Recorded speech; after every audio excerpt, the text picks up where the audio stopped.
అన్ని రకాల నొప్పుల నుండి తక్షణ ఉపశమనం కలిగిస్తాయి my doctor pain relief products. ఎటువంటి సైడ్ ఎఫెక్ట్స్ లేకుండా. సార్ నమస్తే అండి. నమస్తే. సార్ ఒకప్పుడేమో మనం చందమామ రావే జాబిలి రావే అంటూ పాటలు విన్నాము, కథలు విన్నాం. చందమామ మీద వేప చెట్టు ఉంటుంది, అక్కడున్న ముసలమ్మ అట్లేస్తూ చిన్నపిల్లలకి కబుర్లు చెప్తుంది అని. ఆ సీన్ దాటి మనం కొత్తగా చూసుకుంటేనేమో చందమామ మీద హీరోయిన్ హీరో డాన్సులు చూసాము.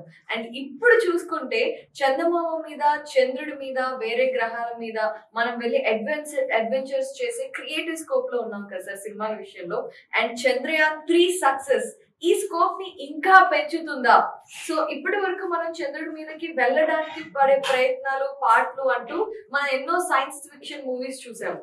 అలాంటిది ఇప్పుడు చంద్రుడి మీద చంద్రయాన్ 3 సక్సెస్ అవటం అనేది మన హీరోలని చంద్రుడి మీదకి తీసుకువెళ్ళడానికి ఆ ఇమాజినేషన్ స్కోప్ ని పెంచుతుంది అనుకోవచ్చా సార్?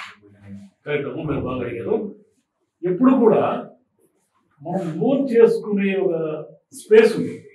స్పేస్ మీన్స్ మీరు ఉదాహరణకి ఒక అనకొండ సినిమా చూశారు, లేదా ఒక అనకొండని టీవీలోనో యూట్యూబ్లోనో చూశారు, చదివారు దాని గురించి.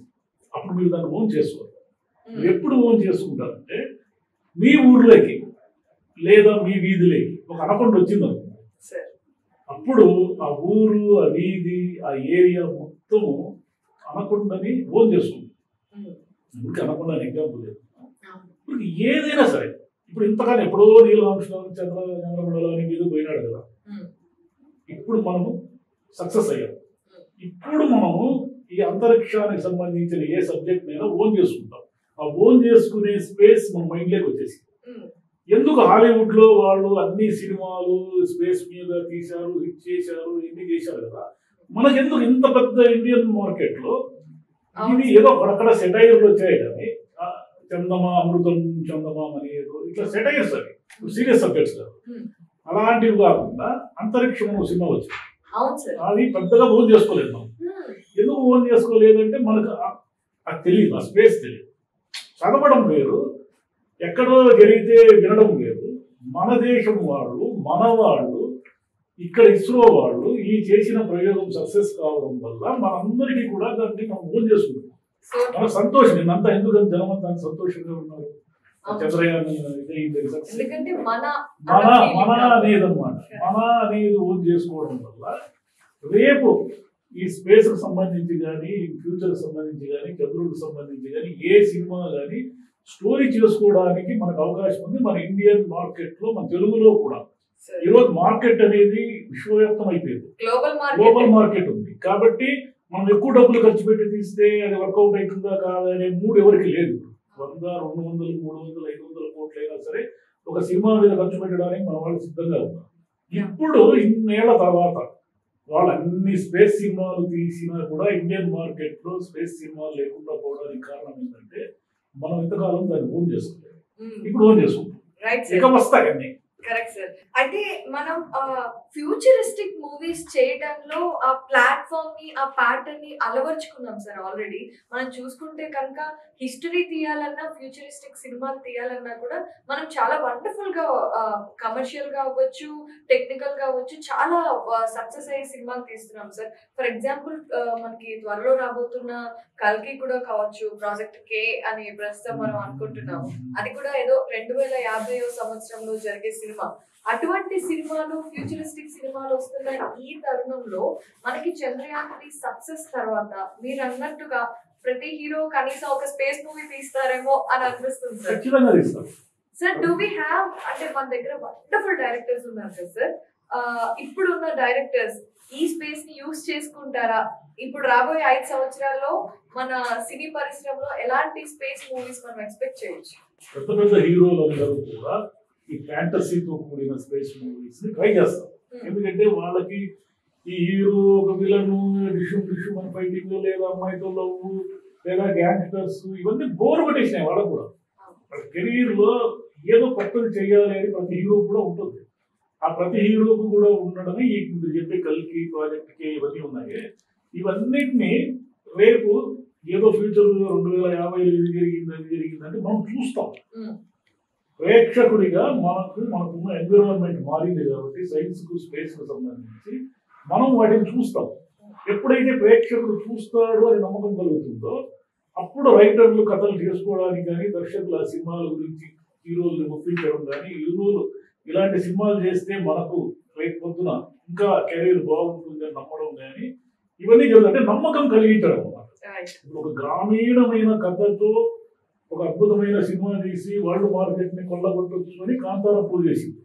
కాంతారా ప్రూవ్ చేసిన తర్వాత అలాంటి కథలు ఎన్నో వచ్చాయి, చాలా వచ్చాయి. కాంతారా అనేది ఒకటి బెంచ్ మార్క్ క్రియేట్ చేయడంతో చాలా కథలు అలా వచ్చారు. అదే విధంగా ఏ బొగ్గు గనుల్లోనూ బంగారు గనుల్లోనూ కార్మికులు ఉండి రక్కడిగా ఉన్నటువంటి రెస్పెక్ట్ మూవీస్ కేజీఎఫ్ ప్రూవ్ చేసింది. కేజీఎఫ్ తర్వాత ఎన్ని వచ్చాయి, చాలా వచ్చాయి. అంటే మన ప్రేక్షకులు అదే ఆదరిస్తాము, అభిమానిస్తాము, చూస్తాము అనే నమ్మకం కుదిరితే చాలా చాలా మార్పులు ఇండియన్ ఫిలిం ఇండస్ట్రీలో వస్తాయి. ఈ స్పేస్ కూడా ఇంతకాలం మనము ఎప్పుడో వాళ్ళ అమెరికా వాళ్ళు చంద్రుడిని చూసేసి వచ్చారు కదా, ఎప్పుడో చూసేసి వచ్చారు. చంద్రుడు అనే అతను ఒక ఇది గోతులతో కూడుకున్నటువంటి ఒక ఇదే తెలుసు కదా మనకు. తెలిసి కూడా మనం ఇన్నేళ్లలో సాహిత్యంలో కానీ ఫిక్షన్లో కానీ ఎక్కడైనా సరే చంద్రుడిని ఎలా చూసాము, మన మేనమామగానే చూసాము. మన చంద్రుడి మేనమామ ఎందుకంటే మీకు తెలుసు, లక్ష్మీదేవి మన అమ్మ కాబట్టి, అమ్మ తర్వాత సాగర మధురంలో పుట్టిన వాడు కాబట్టి చంద్రుడిని మనము అమ్మ తమ్ముడిని మేనమామ అంటాం కాబట్టి చందమామ అని పిలుస్తాం. ఈ చందమామ అనే అతనే అందరికీ పిల్లలకి అన్నం తినాలన్నా, ప్రేమికులు ఒక పెద్దలతో పాట పాడాలన్నా మాయబజారు విజయవాడ చంద్రుడు అంటారు. విజయవాడ చందమామ అనేది పాత సినిమాల నుంచి సినిమాలో ఒక పెద్ద ఫోటోగ్రఫీ అచీవ్మెంట్ అది. ఎందుకంటే మీరు విజయవాడ సినిమాలు మిస్సమ్మ కానీ గుండమ్మ కథ కానీ ఏ సినిమా అయినా తీసుకుంటే ఒక చంద్రుడు, అద్భుతమైన చంద్రుడు, ఆ చంద్రుడి నేపథ్యంలో పాట ఉంటుంది. అందుకని విజయవాడి చంద్రుడు అంటారు. ఆ మార్కస్ బాట్లే అనే పెద్ద ఫోటోగ్రాఫర్ కొన్ని క్రియేట్ చేశారు. ఈ మాయబజార్లో కూడా లాగిది అని పాట మిస్సమ్మలో ఉంటుంది, రాబోయి చందమామ అనే పాట. అలాగే అన్ని గుండమ్మ కథలో కూడా ఉంటుంది ఒక పాట. ఇట్లా చంద్రుడిని మనము కవిత్వం, ఫిక్షన్, సాహిత్యం, చంద్రుడు అంటే ప్రేమ.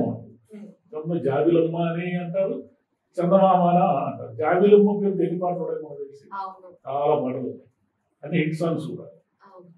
సార్ అయితే ఇక్కడ ఇంకొక క్రూషియల్ థింగ్ సార్, ఇప్పుడు మీరు అన్నట్టుగా తెలుగు ఫిల్మ్ ఇండస్ట్రీ అయి ఉండొచ్చు, తమిళ్ అయి ఉండొచ్చు, take it in Indian movies లో ఎప్పుడైనా బాలీవుడ్ కొంచెం ఎక్స్ట్రా ఎక్కువ ఖర్చు పెట్టడానికి సిద్ధంగా ఉంటుంది. కానీ ఇప్పుడు మనం కూడా గ్లోబల్ మార్కెట్స్ ని అచీవ్ చేసిన తర్వాత మనం ఖర్చు పెట్టడానికి వెనకాడట్లేదు. అయితే చంద్రయాన్ 3 మనకి ఇంకొక మెయిన్ పాఠం, పర్సనల్ లెవెల్లో కూడా మనం తెలుసుకోవాల్సిన లెసన్ ఒకటి నేర్పించింది. తక్కువ బడ్జెట్ లో కూడా ఎక్కువ విజయం సాధించవచ్చు అని. మరి ఈ విషయాన్ని మన సినిమా వాళ్ళు ఆపాదించుకుంటే బాగుంటుందా, ఆపాదించుకోవాల్సిన అవసరం ఉందా, మీరేమంటారు? అంటే బడ్జెట్ తోనే సినిమాలు హిట్ అయ్యే నిజమైతే చాలా వందల కోట్లు పెట్టిన సినిమాలన్నీ వేల కోట్ల రూపాయలు కలెక్షన్ చేయాలి. కాబట్టి బడ్జెట్ అనేది ప్రామాణికం కాదు ఏ సినిమాకైనా. మీరు చంద్రుడి మీద ఒక అద్భుతమైన ఫ్యాంటసీ సినిమా తీసినప్పటికీ కేవలం గ్రాఫిక్స్ తో చంద్రుడు, ఆ గ్రహము ఇవన్నీ చూపించారు అనుకోండి. అంటే ఉంటాయి కదా మన శాటిలైట్ వెళ్ళేది ఇవి, వాటన్నిటిని టెక్నికల్ గా అద్భుతంగా చూపించినంత మాత్రం ఆ సినిమా వాడవు.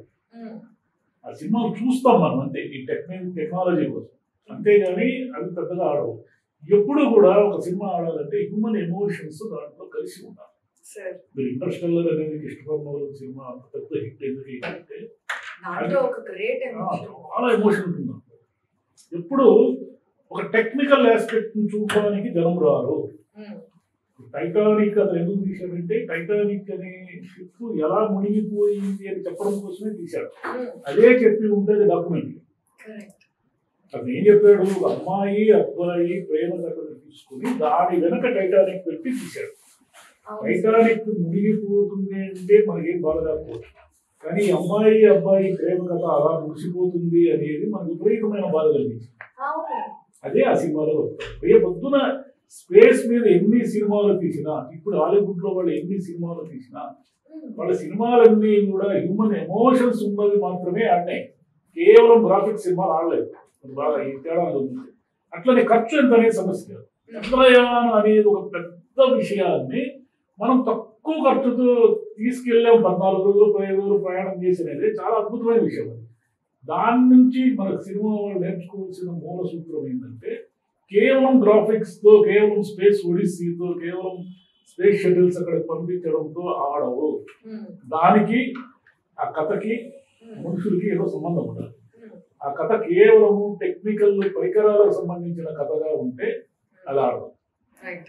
10,000 కోట్లు ఖర్చు పెట్టి ఆడదు. సార్ అయితే ఇన్ ద కమింగ్ టైమ్స్ మనకి కేవలం చంద్రయాన్ 3 సక్సెస్ టెక్నికల్ గానే కాదు, ఇంటర్నేషనల్ లెవెల్లో మనకి ఎలా అయితే గుర్తింపు తీసుకొచ్చిందో ఇస్రో ద్వారా, అలాగే మన సినిమా అనేది కూడా మరింత ముందు హైయర్ స్టేజెస్ కి వెళ్ళి ఇంకా ఎక్కువ ఇమాజినేషన్ స్కోప్ లో రాబోతుంది అనటానికి మీరు ఏం చెప్పాలనుకుంటున్నారు సార్ ప్రామాణికంగా? సినిమా ఆల్రెడీ వెళ్ళిపోయింది, గ్లోబల్ మార్కెట్ లోకి వెళ్ళిపోయింది. మొన్న ట్రిబుల్ ఆస్కార్ అవార్డు. ఇప్పుడు ప్రపంచమంతా కూడా కరోనాకు ముందు ఉన్నట్టుగా కరోనా తర్వాత లేదు. ఈరోజు మనకు కొరియాలో ఏమి వెబ్ సిరీస్ వస్తాయి, జపాన్లో ఏం సినిమాలు వస్తున్నాయి, లేదా ఎందుకు పనికిరాని అర్జెంటీనా లాంటి దేశంలో ఏం సినిమాలు తీస్తున్నారు ఈరోజు మనకు తెలుసు. అసలు సినిమా ఇండస్ట్రీలో ఏమి పెద్ద వాటా లేనటువంటి ఇరాన్లో అద్భుతమైన పిల్లల సినిమాలు తీస్తున్నారు. ఈరోజు అవి తెలుసు మనకు. లేకపోతే ఒకప్పుడు ఇరాన్లో పిల్లల సినిమాలు తీస్తున్నారనే విషయమే తెలియదు. అంటే సాధారణ సినిమా అభిమానులు ఫిల్మ్ ఫెస్టివల్స్ కి వెళ్ళే వాళ్ళ గురించి నేను చెప్పను. మీరు మీ ఇంట్లో కూర్చొని ఓటీటీలో అన్ని చూశారు కరోనా తర్వాత. ఇప్పుడు సినిమా అనేది విశ్వవ్యాప్తం అయిపోయింది. హాలీవుడ్ వాళ్ళైనా సరే మనకు తల వంచి నమస్కారం చేయాల్సిందే. ఎందుకంటే మనం అంత మంచి సినిమాలు తీస్తే మన వాళ్ళు కూడా ఈ మార్కెట్ లో ఏం రాకపోలేదు. మన వాళ్ళు కూడా ఖర్చు పెరగడం ఉంది. ఎందుకంటే పెడితే డబ్బులు వస్తాయని క్లారిటీ ఉంది.